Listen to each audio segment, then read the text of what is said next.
कि वास्तव में अगर मनुष्य केवल गुरु सतगुरु को समझ ले तो उसे कुछ समझने की आवश्यकता नहीं होगी, वो सब कुछ प्राप्त कर सकता है। किसी व्यक्ति ने कहा है कि इस कलिकाल में भगवान का मिल जाना संभव है। इस कलिकाल में भगवान मिल सकते हैं, लेकिन सच्चे सद्गुरु का मिलना इस कलिकाल में बहुत कठिन है, बहुत मुश्किल है। वैसे तो कहा जाता है कि सतगुरु की कोई जाति नहीं होती, सतगुरु का कोई आकार नहीं होता, कोई जाति नहीं होती। हालांकि आज तो जाति का मामला बड़ा लंबा चल रहा है और लगता है कि महाभारत ना हो जाए। जगह जगह जातियों का जिक्र चल रहा है, बहुत सारे संसार में अपना अपना वक्तव्य दे रहे हैं जातियों के विषय पर। वास्तव में जो धर्म ग्रंथ कहते हैं, जो महापुरुषों ने कहा था, अगर किसी व्यक्ति से पूछा जाए, किसी व्यक्ति से अगर कहा जाए कि भैया आपकी जाति क्या है, तो लोग क्या बताएंगे? लोग क्या बताएंगे? कोई कहेगा कि हम ब्राह्मण हैं, कोई कहेगा कि हम क्षत्रिय हैं, कोई कहेगा कि हम भूमिया हैं, कोई कहेगा मौर्य, कोई कुशवाहा, यही बताएंगे ना। अरे भैया, ये जो आप बता रहे हैं ना, वो तो शरीर की जाति है। वो जो आप बता रहे हैं कि हम ब्राह्मण हैं, हम क्षत्रिय, हम शूद्र, हम वैश्य हैं, हम भूमिया हैं, हम कुशवाहा हैं, ये तो आप शरीर की जाति बता रहे हैं। आपकी जाति क्या है? आप कौन हैं? इस विषय पर विचार करना चाहिए, क्योंकि कहा जाता है, गीता में भी कहा गया है कि ये आत्मा अमर है, ये आत्मा अमर है, इसे किसी भी तरह से मारा नहीं जा सकता। नैनम छिद्रंत्र शस्त्राणि नैनम दहति पावकः ना चैनम क्लेदयन्ति आपो ना शोषयति मारुतः। इस आत्मा को किसी भी तरह से मारा नहीं जा सकता। गीता कहती है कि जिस तरह से मनुष्य पुराने वस्त्रों को त्याग करके नए वस्त्रों को धारण करता है, जैसे आप लोग कपड़ा कब बदलते हैं? जब पुराना हो जाता है, फटने लगता है, फट जाता है, तब आप कपड़े को बदल देते हैं, नया कपड़ा खरीद करके पहन लेते हैं। उसी तरह से ये जीवात्मा भी, जब ये शरीर जर्जर हो जाता है, कमजोर हो जाता है, चलने की सामर्थ्य नहीं रह जाती, अर्थात बुढ़ौती जकड़ लेती है, हम लोग बूढ़े हो जाते हैं, चलने की शक्ति समाप्त हो जाती है, तब ये जीवात्मा इस शरीर को छोड़ करके नए शरीर को धारण करती है, जैसे हम लोग वस्त्र धारण करते हैं। अब बात ये आती है कि जैसे आप लोग कपड़ा जब बदलते होंगे, जब कपड़ा आप लोग खरीदने जाते होंगे, तो आप लोगों की जैसी हैसियत है, कहने का मतलब कि जितना आपके पास पैसा है, आप उतने पैसे के ही कपड़ा खरीदेंगे, खरीदेंगे ना। जितना आपके पास पैसा है, उसके आधार पर आप कपड़ा अच्छा या निम्न स्तर का या मध्यम का, जैसी आपकी व्यवस्थाएं होंगी, उसी तरह से आप कपड़ा खरीदेंगे। तो ये जो जीव है, इस शरीर के द्वारा जब कर्म किया जाता है, और जो पुण्य कर्म की पूंजी है, जो पुण्य कर्म की पूंजी है, हम उसी पूंजी के आधार पर ये जीव को शरीर मिलता है। उसी पुण्य कर्म के आधार पर, पुण्य फल का जो धन है, जो पूंजी है, उसी के आधार पर अगला शरीर आपको मिलता है। तो जातियां कहाँ हैं? आज जो हम जातियों में बढ़ते चले जा रहे हैं, कहते हैं हम फला जाति से हैं, फला जाति से हैं, तो भैया आपकी जाति तो शरीर की आप जाति बता रहे हैं, ये शरीर किसी भी जाति में जन्म ले सकता है। कर्मों के आधार पर अगला नवीन जीवन आपको मिलेगा, जैसा आप कर्म किए हैं उसके आधार पर मिलेगा।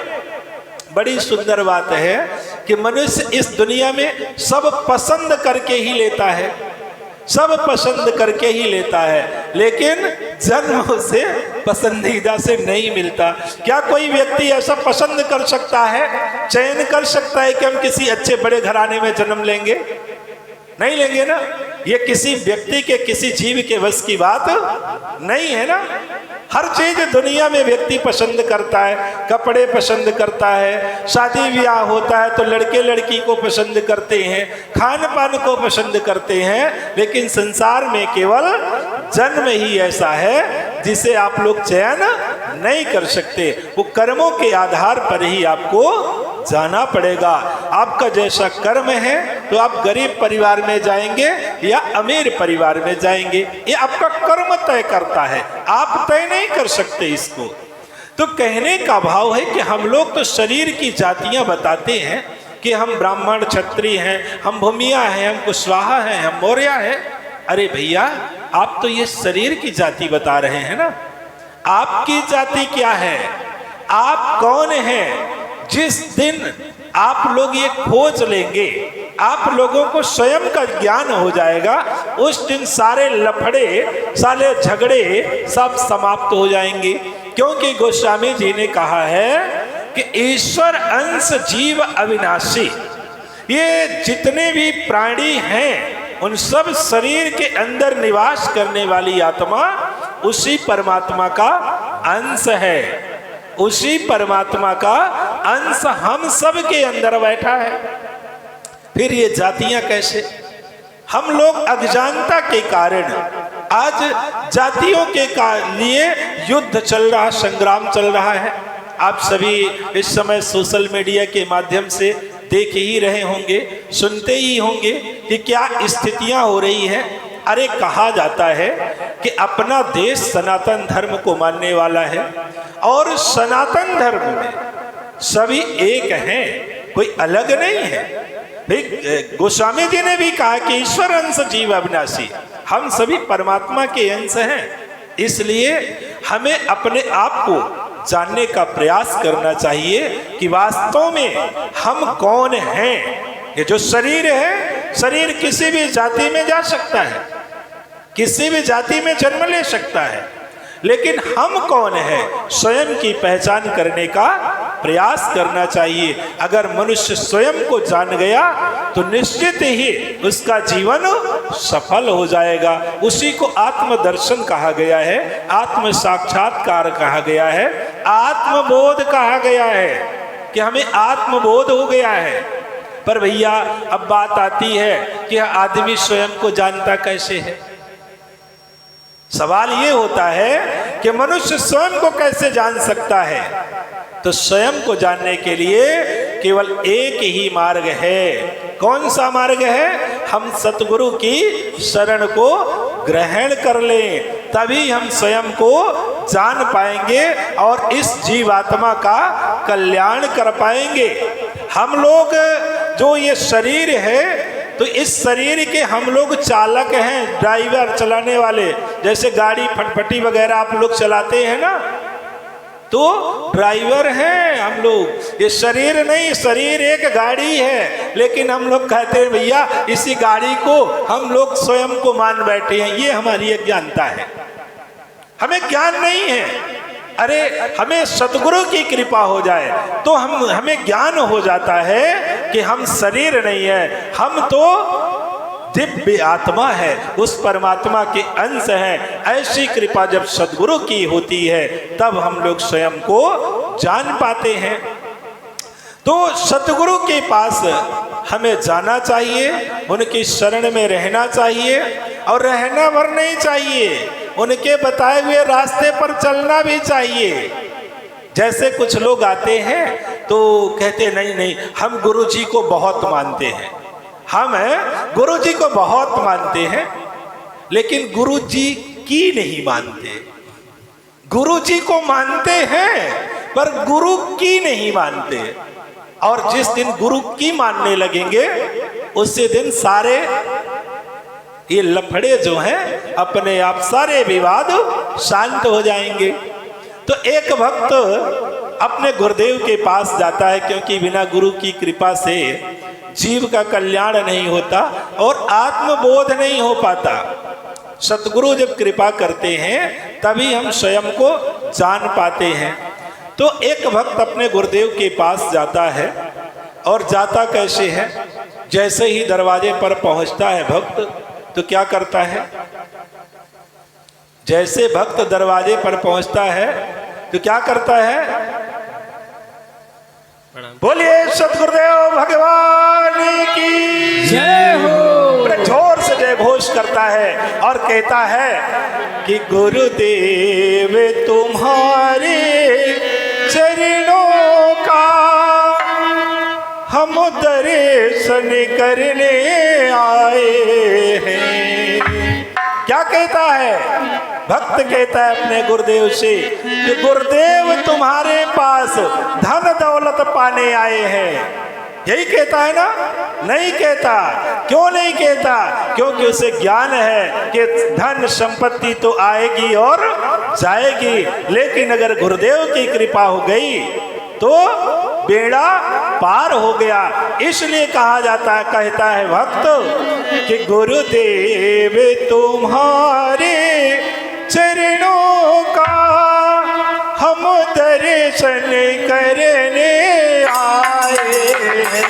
गुरुदेव तुम्हारे चरणों का हम दर्शन करने आए हैं।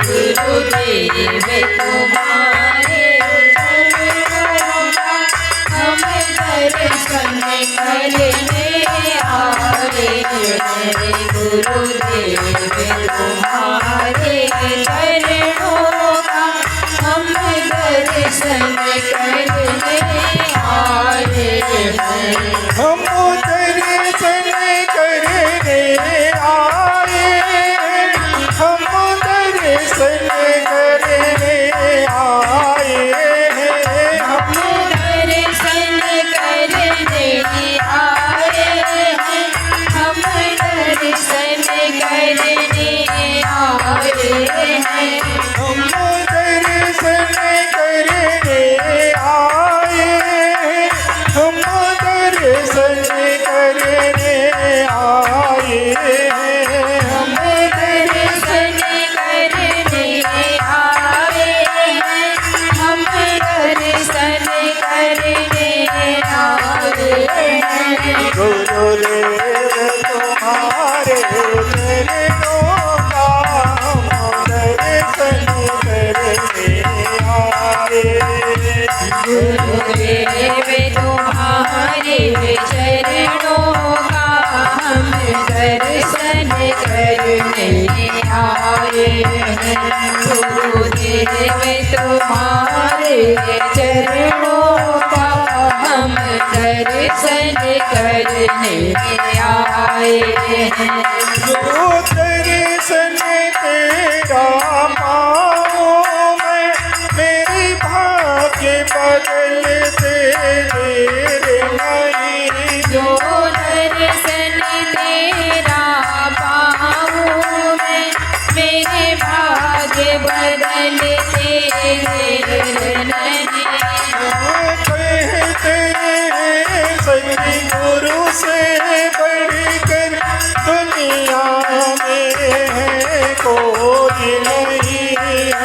कहते हैं सतगुरु से बढ़कर दुनिया में है कोई नहीं। हाँ, दया की अपनी आंखें खोलो, द्वार किया रे आए हैं। गुरुदेव तुम्हारे चरणों का हम दर्शन करने आए हैं। गुरुदेव तुम्हारे चरणों का हम दर्शन दर्शन करने आए हैं। हम दर्शन करने आए हैं, हम दर्शन करने आए हैं, हम दर्शन करने आए हैं, हम दर्शन करने आए हैं।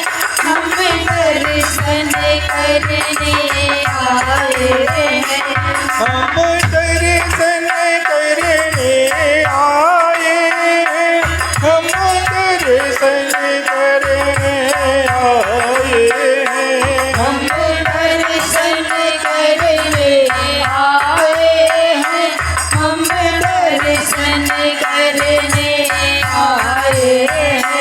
गुरुदेव तुम्हारे चरणों का हम दर्शन करने आए हैं।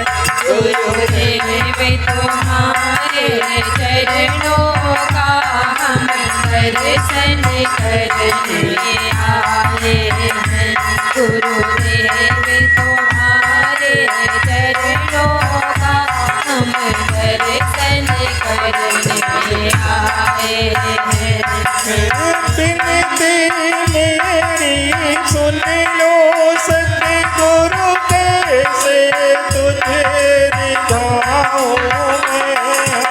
विनती मेरी सुन लो सतगुरु, कैसे तुम्हें रिझाऊं मैं। ओ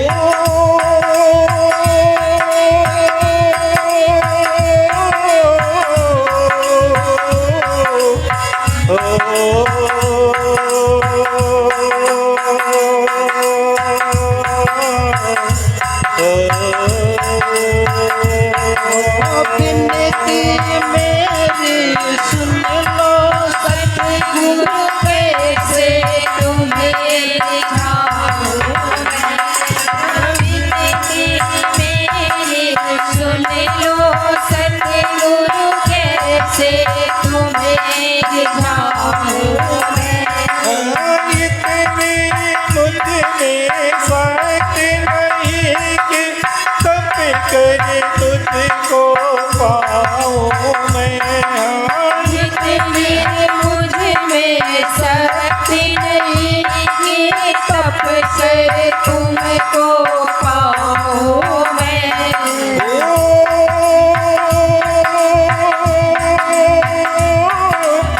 हे गुरुदेवा, मेरे गुरुदेवा,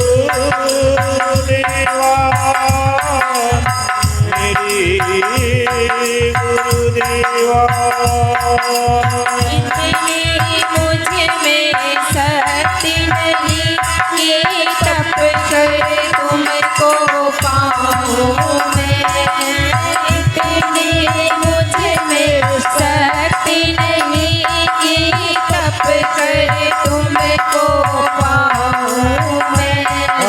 शरण शरण का देना सतगुरु द्वार तिहारे आए हैं। गुरुदेव तुम्हारे चरणों का हम दर्शन करने आए हैं। गुरुदेव तुम्हारे चरणों का हम दर्शन करने आए हैं। हम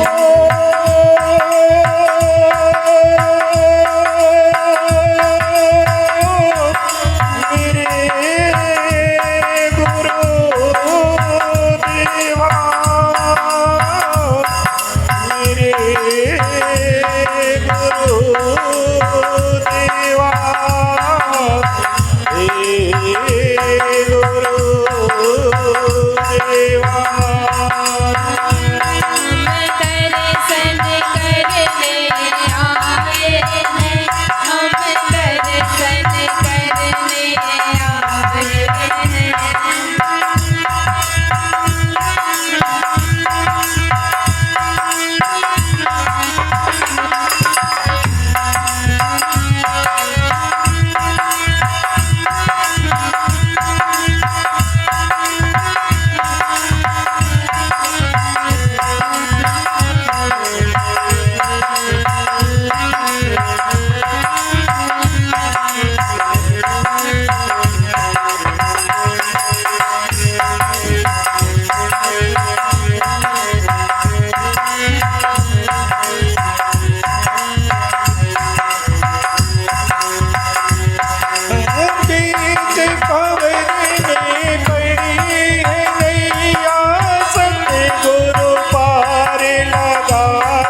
देना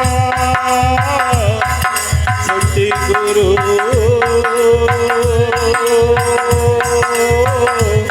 पार लगा देना।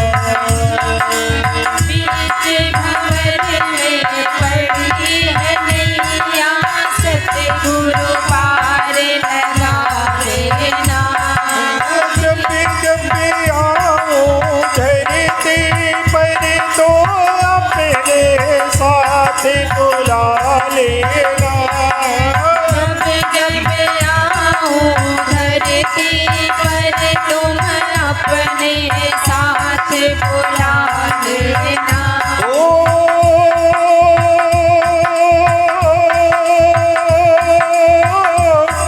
मेरे गुरुदेवा मेरे गुरुदेवा मेरे गुरुदेवा।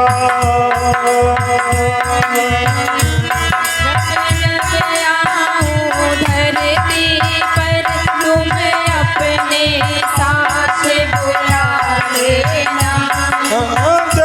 जब आऊं धरती पर तो अपने साथ बुला लेना। जब आऊं धरती पर तुम अपने साथ बुला लेना।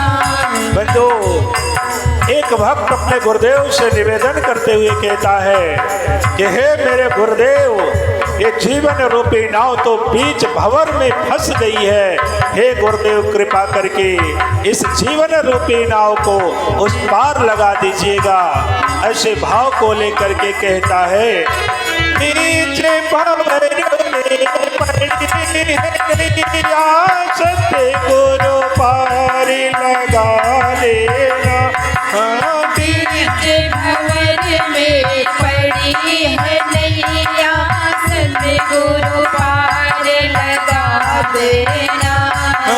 जब आऊं धरती पर तो अपने साथ बुला लेना। जब आऊं धरती पर मुझे अपने साथ बुला लेना। हाथ पकड़ लो सतगुरु आकर शरण तिहारे आए हैं। गुरुदेव तुम्हारे चरणों का हम दर्शन करने आए हैं। गुरुदेव तुम्हारे चरणों का हम दर्शन करने आए हैं। हम दर्शन करने आए हैं। हम दर्शन करने आए हैं। हम दर्शन करने आए हैं। हम दर्शन करने आए हैं। हम दर्शन करने आए हैं। हम दर्शन करने आए हैं। हम दर्शन करने आए हैं। हम दर्शन करने आए हैं। गुरुदेव तुम्हारे चरणों का हम दर्शन करने आए हैं। गुरुदेव तुम्हारे चरणों का हम दर्शन करने आए हैं। गुरुदेव तुम्हारे चरणों का हम दर्शन करने आए हैं। गुरुदेव तुम्हारे चरणों का हम दर्शन करने आए।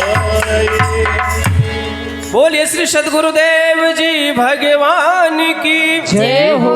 माता भगवती माँ काली की जय हो। बोलिए सच्चे दरबार की जय हो।